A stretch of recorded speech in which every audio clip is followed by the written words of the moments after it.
everyone, welcome to or back to my channel. I'm Sally and this is my channel Secret Life of a Seamstress, where I love to talk all about sewing and making clothes. Thanks so much for joining me today and I hope you're all doing really well. So you're joining me today at part 2 of my blazer sewing adventure. If you haven't already watched my first video, then I will link it below and pop it up here as well. So I've been working my way through sewing my first ever blazer and I'm using this pattern, which is the blazer by the Avid Seamstress. So this is a lovely relaxed style blazer. It's a fairly easy one as blazers go. There's some tailoring in there and it's quite a sort of meaty, get your teeth into project still, but there is a little bit sort of less tailoring than there would be found in some other blazers. For example, this one doesn't button up or anything, it's just worn open, so it's a nice relaxed style, and the pattern suggests that it's a really good introduction to tailoring. So I thought this would be a really good pattern for my first ever blazer. So here's where we're at the moment. I've literally sewn no more on this than where I left you at the end of my previous video. So I've got the facings in and I've got the collar and the under collar in and everything, the front pockets, and I've understitched the insides. So the next two big tasks to do are to get the sleeves in and to put the lining in. So you can see from the line drawings here that the sleeves are actually sewn into parts like most coats and jackets would be. And then the sleeves actually have a sleeve cuff as well. So yeah, that's my task for this morning at least. So let's get sewing and I'll catch up with you along the way. I had a little bit of a wobble here about opposites on sleeves, so I decided to get one sleeve completely into the blazer before I started on the other one.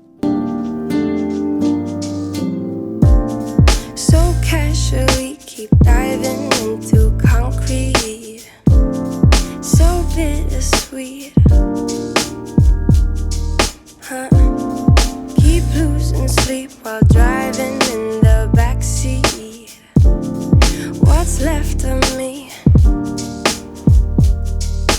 drowning in what feels just like an ocean.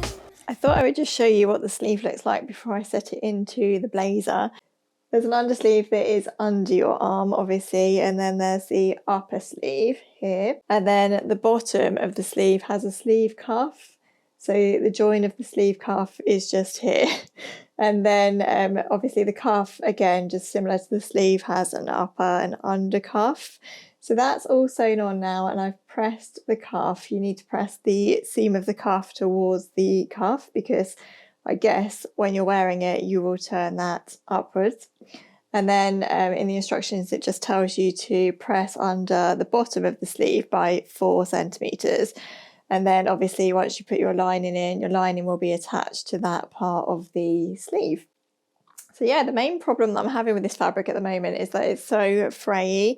It really wants to unravel all the time, so you need to handle it really carefully. So this is actually my second sleeve. I sewed the whole of my first sleeve in without filming because I was so nervous about it. I felt as though I was constantly thinking about what part I had where and whether my opposites were right. So yeah, this is the second sleeve. I'm just going to sew that into the blazer now. Negativity is getting closer. Hard to keep the heat when it gets colder, you know. Sometimes everything just gets hard. Sometimes everything just gets harder. Feeling like I'm missing some parts. Days just keep on getting much darker. Even when I'm down in the lower, I remember what you were saying. Sometimes all you need is a spark. Okay, sleeves are in. Very exciting.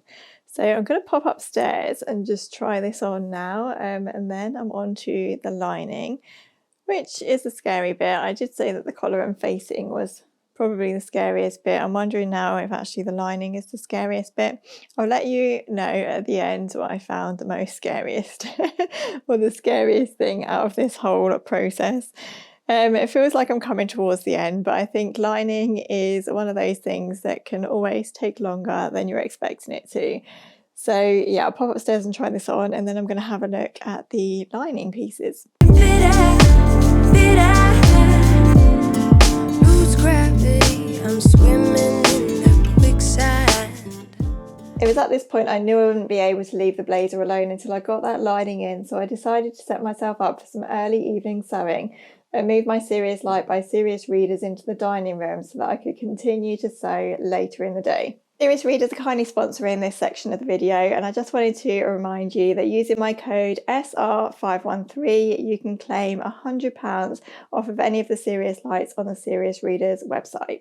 So just in case you haven't heard of Serious Readers before, they are an independent lighting company that are actually local to me. They build bespoke lighting solutions that are perfect for crafters like you and me that love to do close-up work, but don't want to be hindered by poor weather or bad home lighting solutions. Serious lights are fitted with something called daylight wavelength technology, which replicates the daylight spectrum as close as is technically possible, allowing you to craft for longer, even on duller days, without the worry of headaches or eye strain. They're even recommended by opticians. Each Serious light uses high definition LED technology, and they're all fitted with a swivel head, a flexible neck, a dimmer function, and an adjustable beam width function, which allows you to focus the light exactly where you need it on whatever close-up work you might be doing. My light is a high definition floor standing light with a lightweight base, meaning that I can move it from room to room with ease. I tend to keep mine in the living room because that's where I do my evening crafting or reading.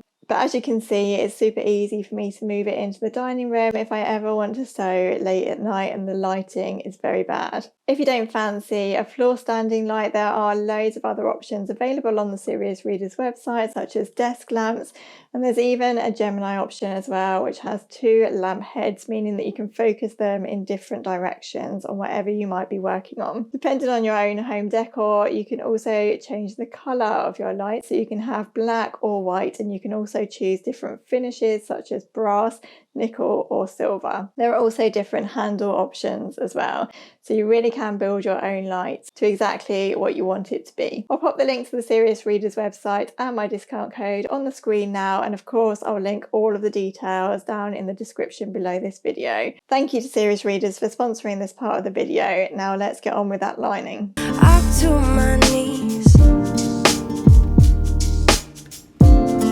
Keep loose and sleep. The lining of the jacket has a couple of tucks or pleats in it to give it some nice shaping, so I sewed those first on the front lining pieces and on the back as well. Feels just like an ocean. Negativity is getting closer. Hard to keep the heat when it gets colder. Hi everyone, so it's a little bit later in the day now, in the evening time or early evening. It's not that late really, but it's later than I normally sew. I normally film a video anyway. But I can't stop with this now. I am committed. So I have a shell of a lining now. So I didn't talk too much about putting this together. It's quite simple really. It's just kind of the actual sort of shell of the jacket. So you've got a back and 2 front pieces, and then you put the sleeves together in the same way that you put the actual sleeves together. So there's still an upper and an under sleeve. There's also a couple of little pleats in the lining as well. There's one in the centre back, and there's also a couple in the fronts as well. So the lining is done. I've discovered that something that I really don't like about sewing is when you have a fabric that doesn't have an obvious wrong or right side. So when I was sewing the lining together, I managed to sew one of the fronts the wrong way round. And so I had to unpick all of that and start again. And it's just because you don't have that obvious wrong and right side. So what I need to do now is to put the lining into the jacket. So I'll try as best as I can to show you what I'm doing with the lining, because I know lots of you really were interested to see how the lining went in, so I'll do my best to show you as well as I can what's going on. Sometimes everything just gets hard. Sometimes everything just gets harder. Feeling like I'm missing some parts. Days just keep on getting much darker. Even when I'm down in the lower, I remember what you were saying. Sometimes all you need is a spark, and maybe just a better kind of bitter.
Hi everyone, so it's a couple of days later now and we are done. So I thought I'd film like a proper ending to this video and just round up my thoughts on the pattern and tell you how I found it and talk a little bit more in detail about how I found the whole process, and of course show you the finished blazer on as well. So here it is, and I think I could not be more pleased with this. I thoroughly enjoyed the whole process of making this. It was just so lovely, and it was just what I needed really, just to make me slow down and just enjoy the sewing process, really think about what I was doing and just quietly sew. It was really, really nice. So here's the lining. I will say that I'm not 100% sure that I've got the hem right yet. I find this a lot with coats and anything with a lining really.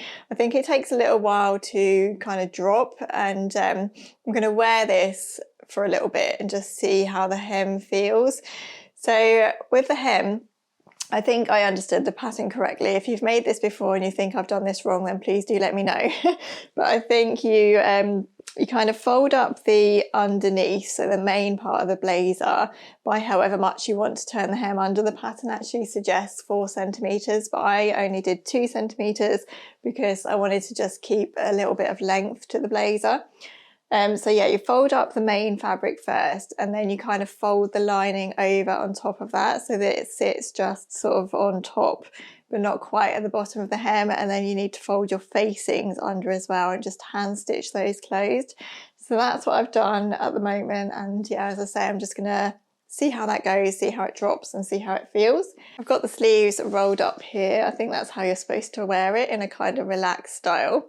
So I'll just pop it on and show you what it looks like on. Ta-da! So I feel very smart wearing this. This is definitely not the kind of thing that I am used to wearing, but it does feel really nice, I have to say, and I think it will come in handy. It will definitely be a bit of a staple that I can pull out if ever I do need to be smart. Or I could even wear it walking the dog and be super smart. So in terms of the actual pattern and the sewing process, I found this a really lovely pattern to sew. I felt like everything came together really nicely. All the notches matched up, the instructions were clear and easy to follow. I think the only thing I'd say about the instructions is that I think they could be a little bit better illustrated. I definitely think this is a good introduction to tailoring, like they do say in the pattern, and I think because I have made a couple of coats in the past, I was able to sort of follow along with the instructions, and I kind of knew vaguely what I was being told to do. I'm really pleased with the size that I went for in the end as well. So if you remember, I kind of downsized based on my body measurements, and I made the smallest size that was actually a little bit smaller than some of my body measurements. And I think this is a good testament or a good example as to why I prefer sometimes to go on finished garment measurements, because I'm so pleased with the fit of this blazer. I think it fits perfectly. And although I do really like this sort of oversized blazer look that's around, that's really trendy on the high street and that at the moment, I think if ever I try to wear anything oversized, I sometimes feel a little bit, because I'm petite, I feel as though I just look like a little girl wearing like my dad's blazer or something. It doesn't seem to suit me very well. I'm really pleased with how fitted this is.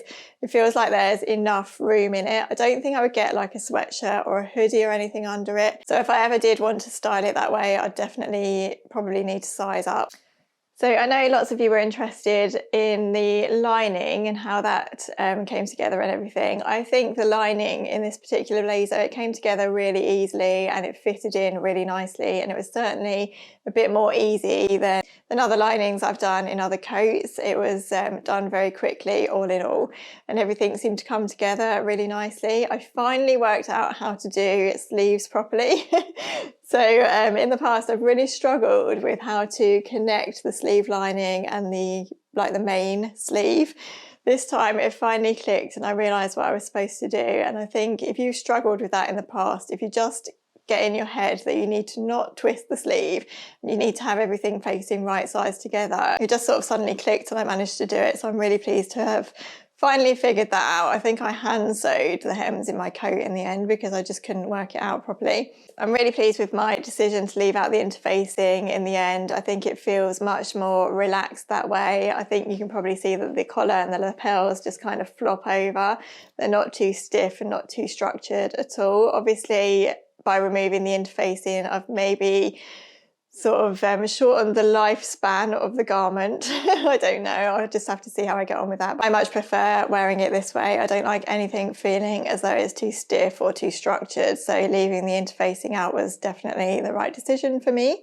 In terms of the fabric that I've used, both fabrics were really nice and worked really well actually. As I mentioned, this wool blend fabric was quite a cheap fabric. The only thing I'd say about this wool blend is that it did fray a lot and it tended to unravel quite a lot as well. So at some points of the blazer, you needed to sew like a 0.5 centimetre seam allowance. So I really needed to be careful that my fabric wasn't fraying so much that I was actually losing seam allowance, if you know what I mean. So you definitely need to be a little bit careful with that. The lining fabric also worked really nicely. Again, it was a super cheap lining fabric. It's just done the job really. It's just a lining fabric. I don't really enjoy sewing with this kind of fabric. I find it so slippery and so weird to sew. I don't really like it. I think if I was to make this blazer again, now that I've got the fitting and everything right, I would probably line it with like a viscose or something like that that felt a little bit nicer to sew. So yeah, overall, I am just so happy with this blazer. I'm really pleased with it. I feel as though I could just stare at it all day. I'm so happy that I pushed myself out of my comfort zone. And as I say, it might not be something that I wear every single day, but I really wanted to learn how to make a blazer. And I hope that there will be many opportunities for me to wear it in the future. So thank you so much everyone for joining me on this little blazer sewing journey. I really hope it's encouraged you to give something a go that maybe you've been nervous about sewing in the past. It's definitely encouraged me to get on with my jeans now, which will be my next scary sewing project. Don't forget to pop over and check out the Serious Readers website and my discount code, and I'll link all of that information down below. Thank you again everyone for watching. Let me know what you've been up to in the comments and let me know if you've ever sewn a blazer and how you found it. Don't forget to subscribe to my channel if you haven't already, and if you have enjoyed this video, please do give it a like as well. Take care everyone, and I look forward to seeing you in another video soon. Bye.